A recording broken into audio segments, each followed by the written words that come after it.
오늘 우리에게 주시는 하나님 말씀입니다. 고린도전서 4장 1절에서 5절 말씀입니다. 신약성경 266쪽입니다. 함께 봉독하시겠습니다. 사람이 마땅히 우리를 그리스도의 일꾼이요 하나님의 비밀을 맡은 자로 여길지어다. 그리고 맡은 자들에게 구할 것은 충성이니라. 너희에게나 다른 사람에게나 판단을 받는 것이 내게는 매우 작은 일이라. 나도 나를 판단하지 아니하노니 내가 자책할 아무것도 깨닫지 못하나 이로 말미암아 의롭다함을 얻지 못하노라. 다만 나를 심판하실 이는 주시니라. 그러므로 때가 이르기 전 곧 주께서 오시기까지 아무것도 판단하지 말라. 그가 어둠에 감추인 것들을 드러내고 마음의 뜻을 나타내시리니 그때 각 사람에게 하나님으로부터 칭찬이 있으리라. 아멘. 제2차 세계대전 당시에 히틀러가 유대인을 학살할 때 전해지는 이야기입니다. 히틀러는 유럽에 살고 있는 약 1100만 명의 유대인 중에 600만 명을 학살하게 됩니다. 그러려면 하루에도 수만 명의 유대인을 죽여야 하는데 가장 장애가 되는 것은 실제로 독일 군인들의 양심이었다고 합니다. 독일 군인들도 사람인지라 양심의 가책을 받아 유대인들을 죽이는데 속도가 나질 않았다고 합니다. 그래서 독일 비밀경찰, 흔히 게시타포가 사용한 방법은 유대인 수용소에 화장실을 적게 짓는 것이었다고 합니다. 실제로 32,000명이 수용된 유대인 수용소에 화장실이 남녀 공용으로 오직 하나만 짓기도 했다고 합니다. 며칠을 기다려도 화장실을 사용할 수 없었고 결국은 자신들의 숙소나 심지어는 자기 식기에까지 배설을 하게 됩니다. 수용소는 물론 유대인들의 몸에도 배설물이 넘쳐나게 됩니다. 독일 군인들은 자기 밥을 먹는 식기에 배설하는 사람들이 더는 사람으로 보이지 않았고 그저 더러운 동물처럼 느껴져서 학살하는데 더는 양심의 가책을 받지 않게 되었다고 합니다. 이런 아비규환의 유대인 수용소에서 살아남은 사람들의 전설 같은 이야기입니다. 수용소에서는 매일 아침마다 한 사람당 한 컵의 물이 배급되었다고 합니다. 대부분은 너무나 배가 고파 그 물을 단숨에 마셔버렸지만 어떤 이는 반 컵만 마시고 나머지 반 컵의 물로 세수도 하고 그리고 옷자락에 그 물을 적셔서 양치질도 하고 그리고 면도까지 하기도 합니다. 그리고 남은 물로 몸에 묻은 배설물까지 닦아냈다고 합니다. 비록 배설물이 가득한 수용소에서 유대인들을 동물로 전락시키려는 그 음모에 대해서 우리는 끝까지 여호와 하나님의 백성이며 하나님의 거룩한 형상으로 창조된 사람이라는 그런 선언이었습니다. 죽더라도 여호와 하나님의 백성으로 하나님의 거룩한 형상으로 지음받은 사람으로 죽겠다라고 하는 그런 저항이었습니다. 사실이든 아니든 이 이야기에 담긴 그 의미를 깨닫는 순간 저도 온몸에 전율이 느껴지고 사실은 눈물이 흘렀습니다.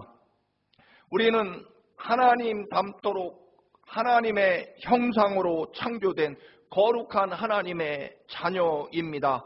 예수 그리스도께서 십자가에 당신의 목숨을 바쳐서 피를 쏟으며 죽으심으로 살려낸 우리들입니다. 우리의 생명에는 우리들의 삶에는 예수님의 목숨과 피가 담겨 있다라고 하는 것입니다. 때문에 우리는 어떤 상황과 조건에서도 주님의 십자가 사랑과 그의 흘리신 그 보혈의 피, 주님의 보혈의 피 한 컵만 있다고 하면 우리는 희망을 붙잡고 있어야만 하고 주님의 거룩한 자녀로 살아야만 한다는 것입니다. 죽을 때까지 진실한 하나님의 사람으로 살아가도록 힘쓰는 한편 우리는 참된 그리스도인으로 예수 그리스도의 이름으로 우리는 살아야 한다는 것입니다. 최근 코로나19 팬데믹으로 어려움을 겪는 한국 사회에 가장 심각한 문제를 일으키는 그룹이 기독교 계통의 이단이나 혹은 극단적인 믿음을 가진 선교 단체였습니다. 물론 기독교와는 전혀 거리가 먼 이단 신천지 교회, 전광훈 목사의 사랑제일교회, 인터콥 선교센터, 한 번도 유학조차 간 적이 없으면서도 마이클 조라는 그 이름으로 기독교의 이름으로 장사하던 IM 선교회 대안학교, 그래서 한국의 뉴스 1위는 한때 이제 개신교라면 지긋지긋해 교회를 향한 냉담한 시선이라는 제목의 신문 기사가 한때 한국 기사 검색 1위에 올랐습니다. 어쩌다가 거룩한 우리의 신앙의 선배들로부터 흘린 그런 순교의 피와 하나님의 최고의 사랑과 독생자 예수 그리스도의 십자가 그 거룩한 보혈의 피에 세워진 하나님의 교회가 이 지경이 되었는지 참으로 난감하고 안타깝고 슬픈 일입니다. 교회라고 하는 곳이 사람을 살리고 구원하는 곳이고 희망을 주는 곳인데 말입니다. 결국 열심히 믿는 것과 주님의 뜻과 사명을 이룬다라고 하는 것은 전혀 다른 경우가 많습니다. 여러분, 주님의 뜻과 마음을 잘 살펴서 정말 이 시대에 참 잘 진실하게 믿어야 한다는 것입니다. 고린도 교회는 바울 사도가 참으로 오랫동안 머물며 세운 교회입니다. 고린도 교회도 정말 뜨겁게 열정적으로 믿는 교인들이 많이 있었습니다. 그런데 그 열정적인 믿음의 교인들이 오히려 고린도 교회를 큰 위험에 빠뜨리게 됩니다. 그 열심과 열정이 결국 영적인 교만으로 바뀌고 그 교만은 고린도 교회를 편가르기와 분열과 다툼으로 이끌게 됩니다. 오늘 임원 헌신을 다짐하는 여러분 모두에게 진정 주님의 일꾼은 어떻게 믿고 어떻게 충성해야 되는지를 살펴보고자 합니다.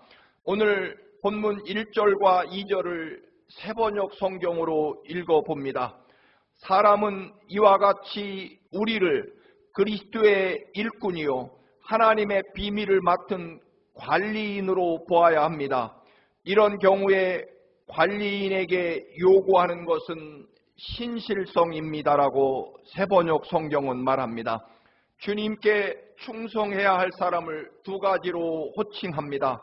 그리스도의 일꾼, 하나님의 비밀을 맡은 관리인으로 말입니다. 그 하나님의 거룩한 사명을 가진 일꾼이든 혹은 관리인이든 요구되는 동목은 충성 혹은 신실함과 성실함이라는 것입니다.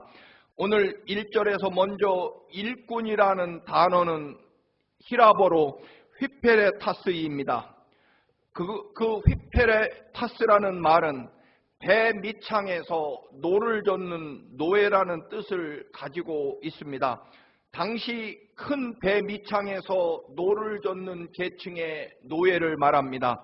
노예 중에서도 최하위 노예, 주로 전쟁 포로로 잡혀왔거나 반역을 하다가 붙잡힌 노예들입니다. 우리말로는 격군이라고 말하기도 합니다. 그 유명한 영화 배너에 보면 노를 젓는 노예들의 일상이 생생하게 그려져 있습니다. 물론 전쟁을 치르는 전투함의 비극적인 모습이긴 하지만 노를 젓는 노예는 쇠고랑에 묶여 배 밑창에서 노를 젓다가 배와 함께 생애를 마치게 됩니다.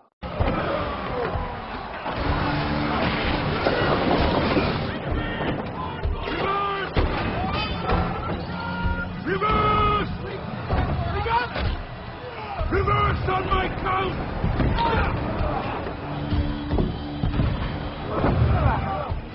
Help me! Die! Hands on all! Arrow! Keep throwing if you want to live! Reverse! Keep throwing! Pull back! Eat my drum! Keep throwing if you want to live! Back away from me! Keep throwing! Reverse! Reverse!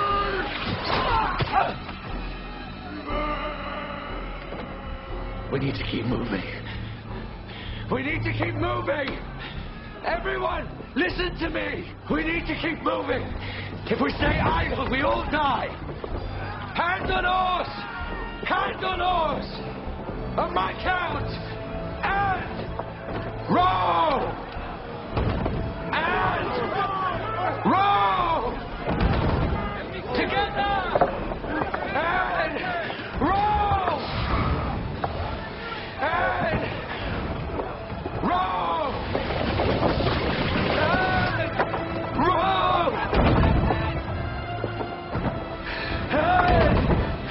row!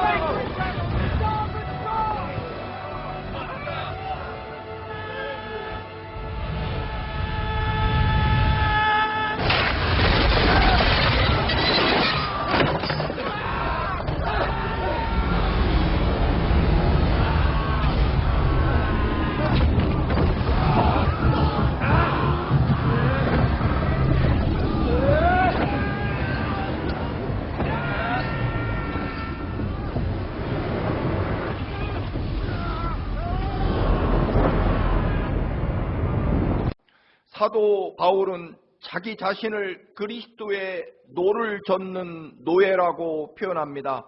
그리스도의 일꾼은 그리스도께 속하고 그리스도의 명령에 따라 가장 낮은 배 밑창에서 죽도록 일하는 사람이라는 뜻입니다. 가장 위대한 사도 바울, 그는 그 스스로를 그 당시에 노젓는 노예라고 소개할진데 우리도 마땅히 예수 그리스도의 일꾼, 주님의 종, 노예임을 먼저 인식해야 합니다. 물론 우리는 거룩한 하나님의 자녀이기도 합니다. 주님이 십자가의 보혈의 피를 쏟으시며 우리의 죄를 다 대신 갚으시고 구원하셨기에 우리는 주님의 자녀이며 또한 우리는 주님의 소유인 주님의 종이기도 합니다. 우리의 생명과 삶이 다 주님의 소유이며 주님께서 우리의 생명과 삶의 주인이시라는 것입니다. 단지 은 30냥 주고 산 노예라는 의미가 아니라 거룩하신 하나님의 하나밖에 없는 예수 그리스도의 목숨과 피로 사신 측량할 수 없는 엄청난 값을 주고 구원하신 하나님의 자녀, 하나님의 소유라는 것입니다. 그래서 우리는 주님의 말씀과 인도하심에 순종하고 또 순종하고 끝까지 주님의 소유로 주님의 보혈의 피와 생명으로 구원받은 하나님의 거룩한 자녀로 끝까지 살아야 한다는 것입니다. 다음으로 하나님의 종에 관한 또 다른 표현은 하나님의 비밀을 맡은 관리인이라는 뜻입니다. 관리인이라는 단어는 히라보로 오이코노무스라는 단어입니다. 청직이라고도 번역합니다. 말 그대로 주인이 무엇을 전적으로 맡겨서 그것을 관리하는 관리 집사, 영어로는 스튜어드라고 말합니다. 무엇을 관리합니까? 하나님의 비밀을 관리하는 청직이라는 뜻입니다. 하나님의 비밀이라는 단어는 사람이 알 수 없는 엄청난 비밀이라는 뜻보다는 하나님의 그토록 간절한 독생자 예수 그리스도를 십자가에 죽이면서까지 우리를 구원하시고 사랑하시는 구원의 진리를 말합니다. 구약 시대에는 예언자들을 통해서 하나님의 뜻과 말씀을 사람들에게 전해 주었습니다. 그런데 예언자들에게도 분명하게 말씀하시지 않았던 하나님의 그 놀랍고 간절한 구원의 진리가 있습니다. 그것은 물론 당연히 하나님의 아들 예수 그리스도께서 이 땅에 사람으로 친히 찾아오셔서 사람이 되셔서 인류의 모든 죄를 대신 지시고 십자가에 피를 흘리며 우리의 인류의 모든 죄를 속량하는 유월절의 어린 양 속죄 제물로 죽으신다는 것과 사흘 후에 부활하셔서 죽음을 이기고 우리 인류 모두에게 믿기만 하면 영원한 하나님 나라 영생을 소유하며 거룩한 하나님의 자녀로 서게 된다는 이런 놀랍고 위대한 측량조차 할 수 없는 하나님의 그 간절한 사랑, 그것이 하나님의 비밀입니다. 모든 인류는 주님이 십자가에 죽으신 그 죽음과 보혈의 피를 믿는 믿음으로 십자가 보혈의 은총으로만 구원받는 진리가 바로 하나님의 비밀입니다. 구약의 아브라함도 모세도 다윗도 이사야도 알지 못했던 하나님이 우리를 위해 대신 죽으시기까지 우리를 사랑하시고 우리를 구원하시려고 하나님이 죽으신다는 이 상상할 수 없는 하나님의 놀라운 은혜야말로 인류에게 주어진 가장 위대한 비밀일 것입니다. 다른 말로 말하면 사람이 감히 생각조차 할 수 없었던 하나님의 너무나 크고 위대한 사랑, 깊은 사랑, 간절한 사랑을 의미합니다. 사람의 이성과 지식으로는 상상조차 할 수 없는 하나님의 너무나 크고 귀한 사랑을 의미합니다. 우리는 너무나 많이 들어 익숙하고 습관이 되고 흔히 귀에 못이 박혀버린 십자가 그 거룩한 보혈의 구원의 은총이지만 구약의 유대인들은 하나님이 우리 대신 사람을 대신해서 하나님이 사람의 죗값을 대신 감당하려고 하나님이 죽으신다는 것은 유대인들에게는 꿈조차 꿀 수 없는 하나님의 너무나 크고 위대한 깊은 진리이며 비밀스러운 하나님의 사랑이라는 것입니다. 너무나 크고 큰 하나님의 은혜이기 때문입니다. 그래서 비밀로밖에 표현할 수 없는 것입니다. 독생자 예수 그리스도를 대신 유월절 어린 양의 희생 제물로 드리시면서까지 우리를 살려내신 하나님의 구원의 은총, 그 하나님의 모든 사랑과 구원의 비밀이 십자가에서 드러났다는 것입니다. 여러분, 아무리 성경을 많이 읽어도 아무리 성경을 깊이 연구해도 나올 하나님의 비밀은 이제 더는 없습니다. 왜냐하면 우리에게는 이 이상 하나님의 더 큰 사랑과 더 간절한 사랑은 없기 때문입니다. 이제 이렇게 우리에게 하나님의 모든 사랑의 비밀을 우리에게 알려주셨기에 이제 우리의 책임은 이 하나님의 비밀스럽기조차 한 상상조차 할 수 없는 너무나 크고 위대한 하나님의 사랑을 어떻게 우리의 삶에서 관리하고 그것을 감당할 것이냐 하는 것입니다. 그 하나님의 비밀로 불려지는 그 위대한 사랑을 우리에게 감당하게 하시려고 우리를 부르셨다는 것입니다. 누가 하나님의 비밀을 맡은 사람입니까? 우리 모두입니다. 하나님의 비밀은 무엇입니까? 하나님께서 독생자를 이 땅에 보내셔서 십자가의 그 보혈의 피로 인류를 구원하신다는 그 구원의 은총을 믿음으로 구원받는다는 비밀입니다. 하나님의 가장 크고 놀라운 그리고 가장 거룩하고 위대한 마지막 사랑이라는 뜻입니다. 이 놀라운 하나님의 비밀을 알게 된 우리들은 어떻게 살아야 하는 것이냐 하는 말씀입니다. 2절 말씀입니다. 그리고 맡은 자들에게 구할 것은 충성이니라. 어떤 상황, 어떤 고난, 어떤 희생, 어떤 이익이나 손해 앞에서도 하나님의 십자가 보혈의 사랑 앞에 성실하고 진실하고 충성해야 한다는 것입니다. 즉 변함없이 죽도록 죽어가면서도 십자가 그 거룩한 보혈의 은혜에 충성하고 진실하고 성실하게 변함없이 주님이 주신 그 십자가 보혈의 은혜와 사랑과 또 그 비밀을 끝없이 감당해야 한다는 것입니다. 세상 풍조가 어떠하든지 주님의 십자가 은혜와 부활의 소망을 끝까지 감당해야 한다는 것입니다. 주님께서 우리를 구원하시려고 이 땅에 사람으로 오셔서 십자가의 마지막 피 한 방울까지 다 쏟으시며 죽어가면서까지 끝까지 우리를 사랑하신 것처럼 우리도 끝까지 진실함과 성실함으로 예수 그리스도의 십자가 그 거룩한 보혈의 사랑을 감당해야 한다는 것입니다. 우리에게 비밀이 무엇입니까? 하나님이 죽을 만큼 내 대신 죽으시면서까지 그 처참한 십자가의 죽음을 감내하시며 우리를 살리려고 이 땅에 오셔서 십자가 사랑을 쏟아 부으신 것, 그것이 하나님의 마지막 사랑이며 또한 최고의 하나님 사랑의 비밀이라는 것입니다. 이제 이 비밀을 감당해야 합니다. 오늘날 이 시대에 우리 기독교의 문제는 결국 이것입니다.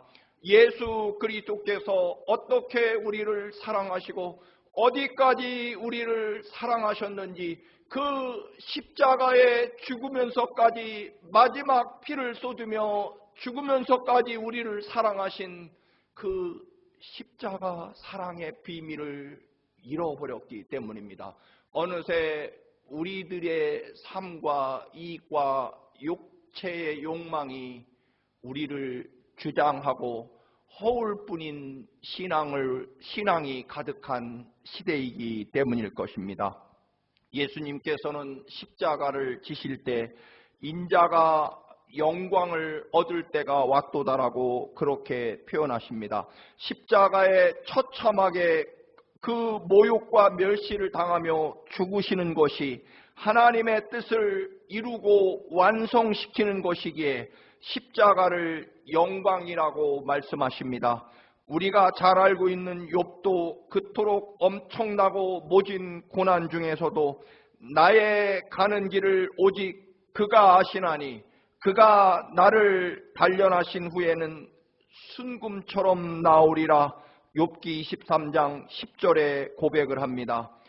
욥은 그 처절한 고난 중에서도 하나님 앞에서나 사람 앞에서 그의 믿음의 고백이 달라지지 않습니다. 재산이 많아지든 적어지든 또한 그의 삶과 그의 육신이 처절한 상황에 처하든 아니면 존귀한 상황에 처하든 그의 고백은 언제나 하나님을 향하여 신실하고 변하지 않습니다. 사도 바울도 물론 마찬가지입니다. 여전히 하나님 여호와를 향한 변함없는 신실함이었습니다. 하나님께서 내 길을 다 알고 계시고 다 준비하고 계시기에 하나님은 말씀하시고 나는 따라가는 것, 그것입니다. 릭 워렌 목사님이 이런 말씀을 했다고 합니다. 군대의 능력은, 즉 군사력은 식당에 앉아 밥을 먹는 군인이 몇 명인가에 달려있지 않고 총을 들고 전쟁터에 나가 자신의 생명과 삶을 걸고 싸우는 군인이 몇 명이 있느냐에 달려있다는 것입니다. 그렇다면 하나님의 교회의 아름다움도 몇 명이 예배를 드리느냐에 달린 것이 아니라 예수 그리스도의 십자가 그 거룩한 보혈의 사랑, 그 하나님의 놀라운 비밀의 사랑을 가슴에 가득 담고 하나님의 나라와 하나님의 영광을 위하여 우리들의 주어진 삶의 자리에서 얼마나 십자가 보혈의 피를 신실하게 그리고 충성스럽게 감당하며 오직 예수 그리스도의 십자가와 부활을 증거하며 살아가느냐에 달려 있다는 것입니다. 이제 임원으로 부름받으신 사랑하는 임원 여러분, 끝까지 주님의 거룩한 보혈의 그 큰 사랑과 은혜를 감당하시기를 주님의 이름으로 간절히 축원합니다. 기도하시겠습니다. 존귀하고 거룩하신 아버지, 주님의 십자가 그 거룩한 보혈의 사랑과 부활의 소망이 우리의 가장 큰 비밀한 하나님의 사랑임을 깨닫게 하시고 죽도록 죽기까지 아버지 하나님의 그 십자가 사랑을 감당하며 변치 않는 그리스도의 사람으로 살게 하옵소서. 예수 그리스도의 이름으로 기도드립니다. 아멘.